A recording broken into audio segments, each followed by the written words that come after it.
बिस्मिल्लाहिर्रहमानिर्रहीम। अस्सलामुअलैकुम। Welcome to the farming tips में शाहिद अली अवान की जानिब से खुश आमदीद। नाजरीन, आज मैं आपको एक बड़े ज़बरदस्त डेयरी फार्म पे लेके आया हूँ। 150 जानवरों के इस डेयरी फार्म के ऊपर हम उनके काम करने की तरतीब जानेंगे। उनका फार्म मुकम्मल तौर पे आपको दिखाया जाएगा। उनसे उन जानवरों से हासिल होने वाले फ़वाइद के बारे में बताया जाएगा। इनके मालिक से हम जानेंगे कि कैसे उन्होंने अपने डेयरी फार्म को तरक्की दी और बहुत सारी मुफीद बातें जो डेयरी फार्मर्स के लिए ज़रूरी हैं। तो अगर आप ये सारी बातें जानना चाहते हैं तो वीडियो को एंड तक देखना होगा। तो सबसे पहले चलिए आपको इनका फार्म दिखाते हैं और साथ साथ बताते हैं कि किस तरह ये काम करते हैं। तो सबसे पहले तो आपको बताते चलें कि ये अपने जानवरों को 3 बैचेस की शक्ल में ट्रीट करते हैं। पहले बैच को पहले नहलाते हैं, उसको चारा डाल देते हैं, फिर उसके बाद दूसरे बैच को नहलाते हैं और चारा डालते हैं, और उसके बाद तीसरे बैच को नहलाते हैं और चारा डालते हैं। ये जो भैंसें आपको नज़र आ रही हैं ये सारी पहले बैच की हैं। ये नहा चुकी हैं और चारा खा रही हैं और इस वक्त 12 से 12:30 का टाइम है तकरीबन। उनको चारा डालने के साथ ही इनके लेबर जो दूसरे जानवर हैं उनको इन्होंने खोल दिया है ताकि ये तालाब में जाके नहाएं। आपको इनके नहाने का तरीका भी दिखाएंगे और इनके तालाब की वीडियो भी दिखाएंगे। तो आगे इसमें वही हिस्सा है। ये सेकंड बैच है। सेकंड बैच की भैंसें तालाब में पहुंच चुकी हैं और अपनी बाथ एंजॉय कर रही हैं। ये देखिए, भैंसें कच्चे तालाब में अपना बाथ एंजॉय कर रही हैं। इस कच्चे तालाब को इन्होंने मल्टीपर्पज़ रखा हुआ है। इसके अंदर इन्होंने मछली का बीज भी डाल दिया है ताकि मछलियां भी इनको अपने घर की हासिल हों। तो ये भैंसें जब भूत नहाती हैं तो एक तो इनकी लेबर कास्ट बचती है, दूसरा ये एंजॉय भी करती हैं। ये जो सामने आपको नज़र आ रहा है ये इनके चारे की कुतराई हुई पड़ी है और साथ चारे वाली मशीन है, और उसके पीछे इनके फार्म का ओवरव्यू है, और उसके साथ वो रेड़ा खड़ा है जिसके साथ ये अपने चारे को ट्रांसपोर्ट करते हैं, खेतों से अपने फार्म तक लाते हैं।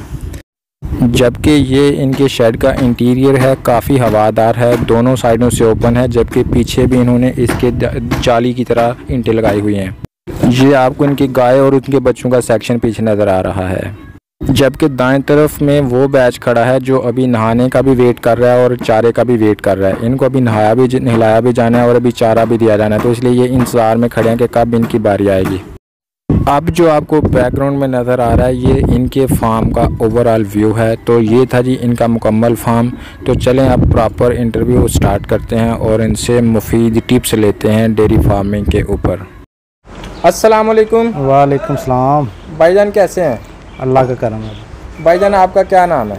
मेरा नाम जी राना गुलाम मुस्तफ़ा है। ठीक है। मैं तहसील व ज़िला सियालकोट का रहने वाला हूँ। मेरे गांव का नाम लद्दड़ है। ठीक है, माशाल्लाह। अच्छा भाईजान, आपने ये भैंसें रखी हुई हैं, तो टोटल आपने कितने जानवर रखे हुए हैं? मेरे पास जी 150 तकरीबन छोटे और बड़े 150 जानवर हैं। इनमें से मुख्तलिफ नस्ल के जानवर हैं। ठीक है। जिसमें से नीली रावी भैंस भी हैं और उकाड़ा नस्ल है। उसके बाद उकाड़ा और सांदल और दूसरा तांदला नस्ल भी है। ठीक है। इनमें से सबसे बेहतर जो नस्ल है ना वो है लुडन की। हमारा जो सियालकोट का पानी है उसमें आकर सबसे ज़्यादा जो दूध जानवर देता है उसमें लुडन का जो जानवर है वो यहाँ आकर सबसे ज़्यादा दूध देता है। ठीक है। ये तो कहानी और मैं समझा रहा हूँ कि अच्छा सर, आपने बताया कि लुडन की जो भैंस है वो हमारे इलाके में ज़्यादा दूध देती है। जी जी।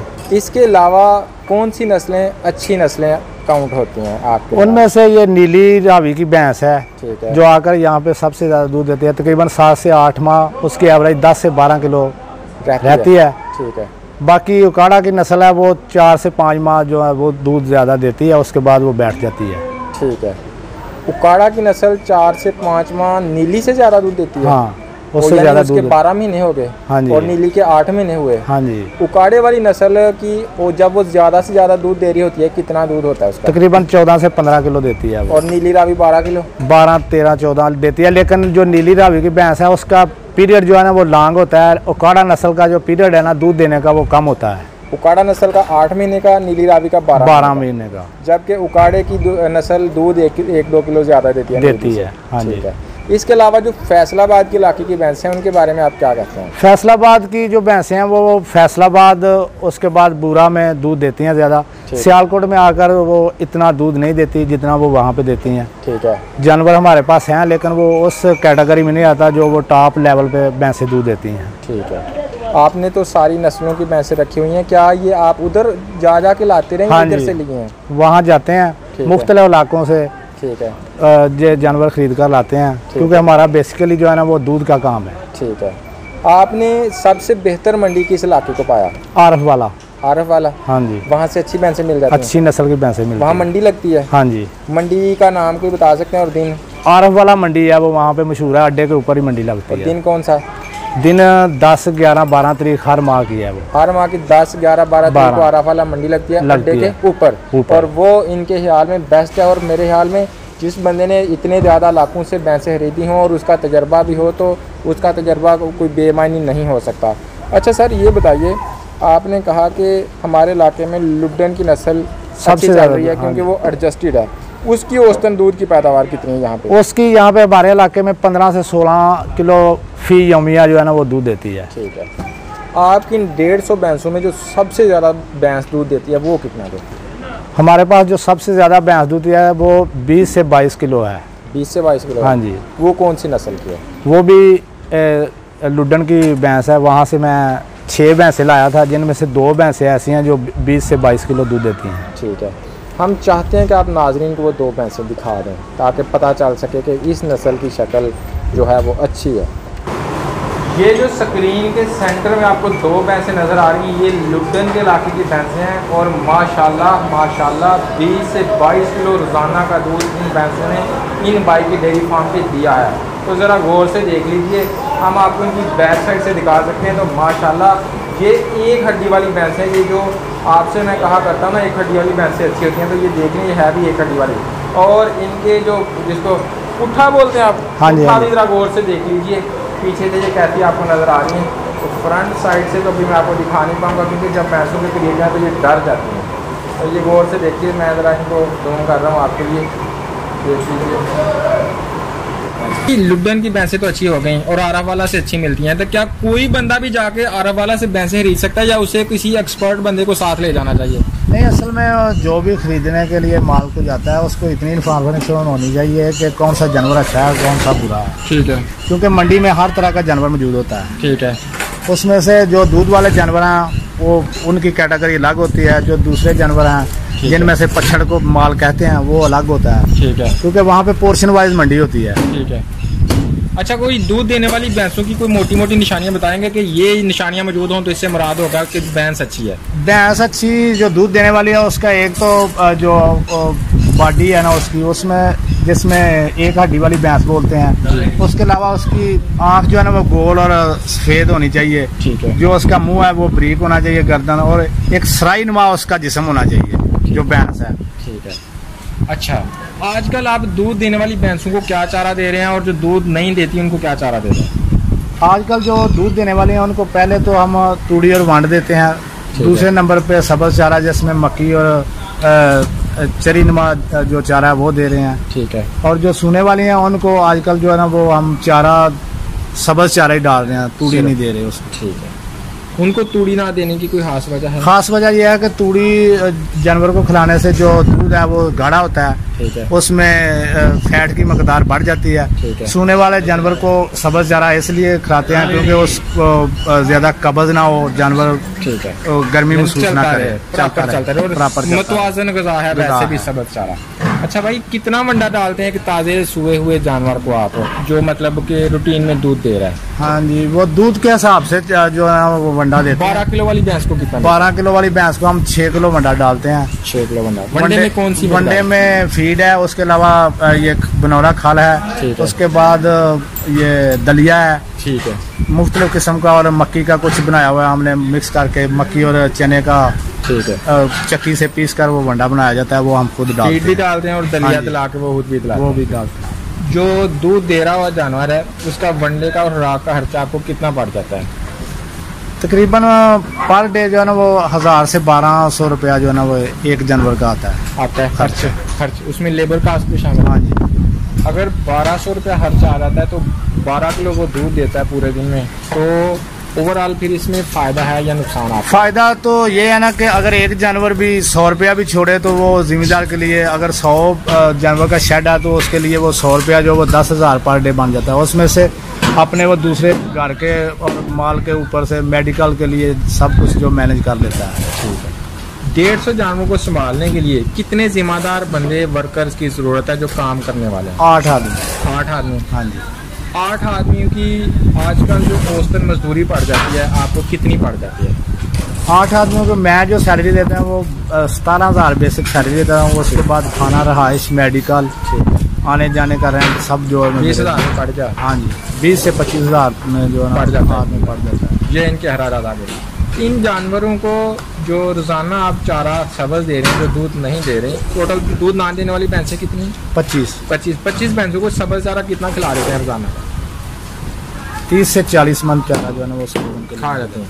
तो ये दूसरी भी सब्ज़ चारा खाते हैं दूध वाली? अभी वो इनके लिए भी आ रहे हैं। ये फी जानवर के हिसाब से हम 14 किलो जो है ना सब्ज़ चारा सुबह और 14 किलो शाम को इनको दूध वाले। हाँ जी। अच्छा भाई, ये बताइए कि कुल 150 जानवरों के लिए आप जो अपनी खुराक का ज़हीरा करते हैं तूड़ी की शक्ल में, चारे की शक्ल में, वो कितना करते हैं एक सीज़न के लिए? एक सीज़न के लिए जो तूड़ी है वो 1000 से 1200 मन तूड़ी हम स्टोर करते हैं। ठीक है। बाकी जो सब्ज़ चारा है वो 20 से 25 एकड़ जो मक्की और चरी वगैरह ना वो हमने बोई है। ठीक है। कुछ दूसरा जिसमें से टांचर वगैरह वो भी हमने लगाया हुआ है जो इन जानवरों को खिलाना है। ठीक है।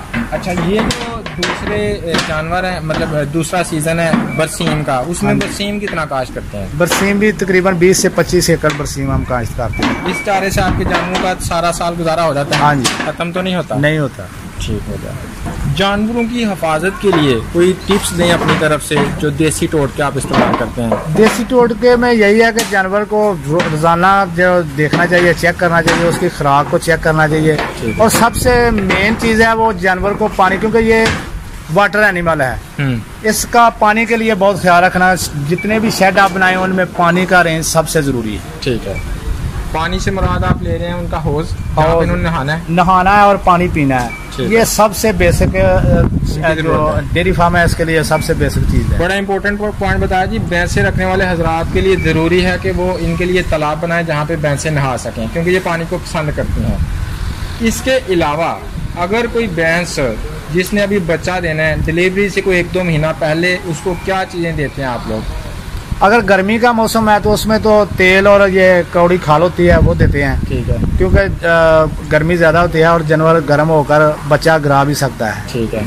गर्मी में गर्म खुराक सोने वाले जानवर को नहीं देनी चाहिए, उसमें ये सरसों का तेल है वो देना चाहिए। ठीक है। और अगर सर्दी है तो सर्दी में जानवर को थोड़ा सा गर्म रखने के लिए घी वगैरह दिया जाता है। अगर घर में मौजूद है तो वो देसी घी दे लेते हैं, अगर नहीं मौजूद तो दुकान से आप दूसरा डालडा घी लेकर उसको गर्म करके भी दिया जा सकता है। ठीक हो गया।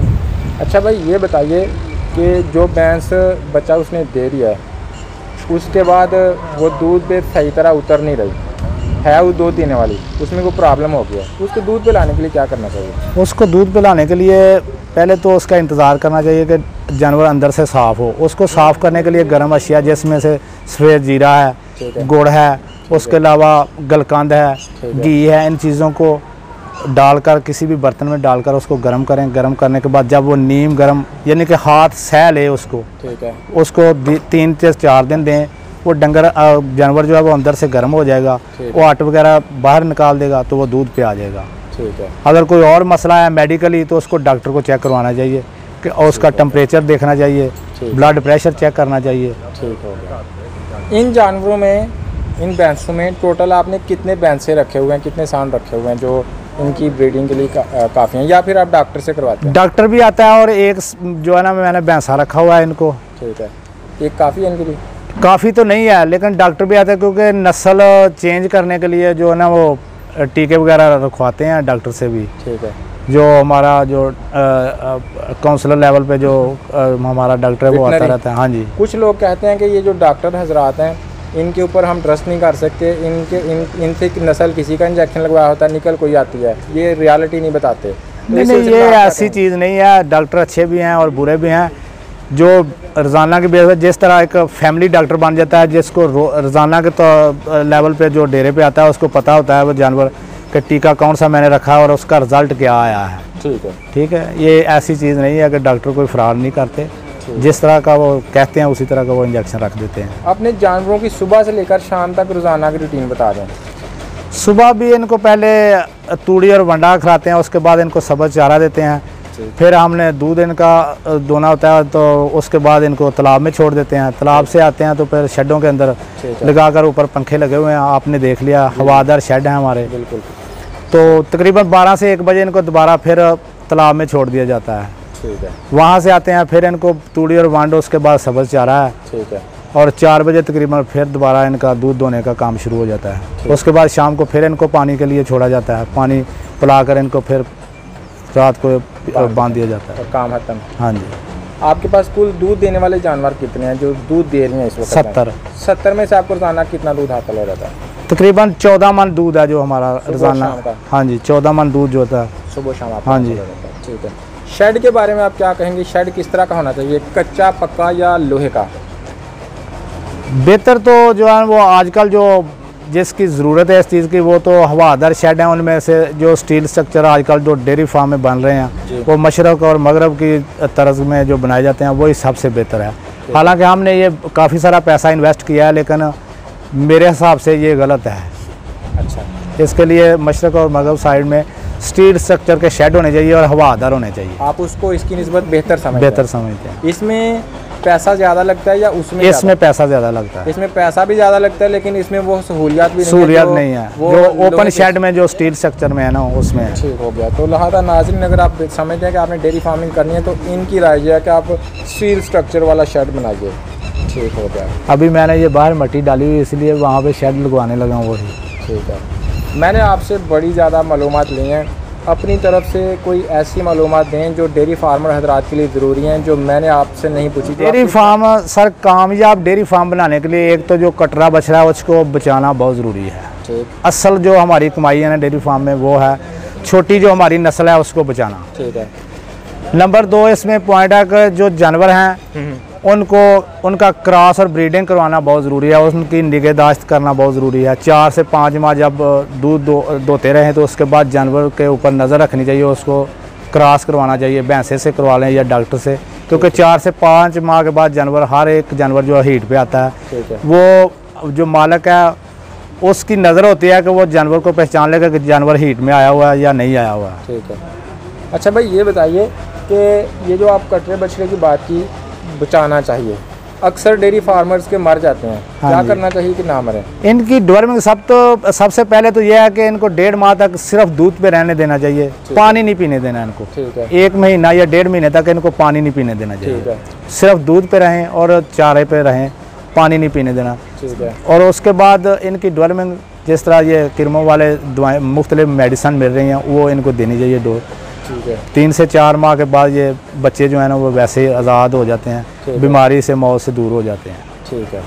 अच्छा भाई, ये बताइए कि अगर कोई नया फार्मर है, ये तो पुराने फार्मर्स के लिए मालूमात हो गई, कोई नया फार्मर ये काम शुरू करना चाहता है, उसको जोटियाँ लेके ये काम करना चाहिए या बड़ी भैंसें लेके काम करना चाहिए? असल में जो हमारा इलाका है यहाँ तो भैंस, जो भी फार्मर स्टार्ट में काम शुरू करना चाहता है उसको तो वो दूध देने वाली भैंसें वही फार्म चल सकता है, लेकिन जो खुले इलाके हैं जिस तरह बूरा बिहाड़ी है, पकौड़ा और दूसरे शहर हैं जहाँ पे इलाका खुला है, वहाँ पे जोटियों से काम शुरू करना चाहिए। ठीक है। ज़बरदस्त सर, ज़बरदस्त सर। लास्ट बात बता दें, ओवरऑल ये काम फ़ायदेमंद है या नुकसानदेह? फ़ायदेमंद है। मैं बेसिकली मैकेनिकल इंजीनियर हूँ, मैंने 11 से 12 साल बाहर काम किया और जिसमें सऊदीया, कायरो, दुबई में काम किया हुआ है, लेकिन फिर भी मैंने आकर यही काम जो है वो सजेस्ट किया और इसी के ऊपर मैंने प्रेफर किया, क्योंकि ये एक समझ लें कि मेरा ख्वाब था और मेरा सपना था जो मैंने आकर किया। ज़बरदस्त, ज़बरदस्त सर, बहुत शुक्रिया, आपकी बातों का बड़ा मज़ा आया। आपका एक बार फिर बहुत शुक्रिया। अस्सलाम वालेकुम। वालेकुम।